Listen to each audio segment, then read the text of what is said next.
দেশের সবচেয়ে বিখ্যাত এবং সবচেয়ে বিতর্কিত ক্রীড়া তারকা সাকিব আল হাসান অবশেষে জনসাধারণের দৃষ্টি থেকে তার দীর্ঘ অনুপস্থিতির বিষয়ে নীরবতা ভাঙলেন। বিশ্বের সেরা অলরাউন্ডার এবং সাবেক জাতীয় দলের অধিনায়ক সম্প্রতি ডেইলি সানকে দেয়া সাক্ষাৎকারে তিনি খোলামেলাভাবে তার ভবিষ্যৎ সম্ভাবনা সম্পর্কে কথা বলেছেন এবং তার রাজনৈতিক সম্পৃক্ততা ও ব্যবসায়িক উদ্যোগ সম্পর্কিত অসংখ্য প্রশ্নের উত্তর দিয়েছেন।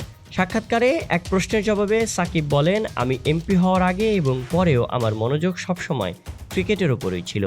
আমাকে কখনো রাজনীতিতে জড়িত হতে বলা হয়নি। আমাকে সবসময় বলা হতো শুধু ক্রিকেট খেলো, তাই আমি এটাতেই মনোনিবেশ করেছি। ছাত্রদের আন্দোলনের সময় সাকিব কেন ফেসবুকে কোনো পোস্ট করেননি বা নীরব ছিলেন সে বিষয়ে সাকিব বলেন, সরকার এবং অন্যরা চেয়েছিল আমি কিছু পোস্ট করি, কিন্তু এতে কি অর্জন হবে? এটা কি সাহায্য করবে? এটা কি আগুনে ঘি ঢালবে? আমি সবসময় দায়িত্বশীল আচরণে বিশ্বাসী। যদি আমি সরাসরি পরিবর্তন আনতে না পারি তাহলে খালি বক্তব্যের অর্থ কী? সাক্ষাৎকারে সাকিব তার রাজনীতিতে আসা প্রসঙ্গে বলেন, যারা দাবি করেন যে রাজনীতিতে প্রবেশ করা ভুল সিদ্ধান্ত ছিল, আমি এখনও বিশ্বাস করি যে আজ যদি আমি নির্বাচনে প্রতিদ্বন্দ্বিতা করি তাহলে মাগুরার মানুষ আমাকে ভোট দেবে, কারণ তারা বিশ্বাস করে যে আমি তাদের জন্য কিছু করতে পারি। এটা আমার বিশ্বাস এবং আমি এই কারণেই রাজনীতিতে প্রবেশ করেছি।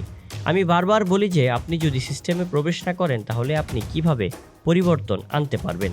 আমার উদ্দেশ্য সৎ ছিল এবং আমি বুঝতে পারছি না যে উদ্দেশ্য যখন পবিত্র থাকে তখন কেন কোনো উত্তেজনা থাকা উচিত।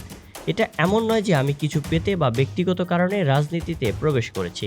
আমি কিছু দিতে গিয়েছিলাম এবং যদি তা ভুল হয়ে থাকে তাহলে আমি স্বীকার করি যে এটি ভুল ছিল। দেশের হয়ে আর খেলবেন কিনা এমন প্রশ্নের জবাবে সাকিব বলেছেন, আমি মনে করি বাংলাদেশের হয়ে আমি খেলার যোগ্য এবং বেশিরভাগ মানুষই চান যে আমি দেশের হয়ে খেলা থেকে অবসর নিই এবং আরও কিছু সময় চালিয়ে যাই। আমি বিশ্বাস করি আমি আরও 1 বা 2 বছর খেলতে পারবো। যদি কিছু ঘটে থাকে তবে তা ঠিক আছে, তবে সদিচ্ছা দিয়ে এটি ঠিক করা যেতে পারে এবং সেই সদিচ্ছা শীর্ষ থেকে আসা দরকার। Shayan Sabbir, BD archive.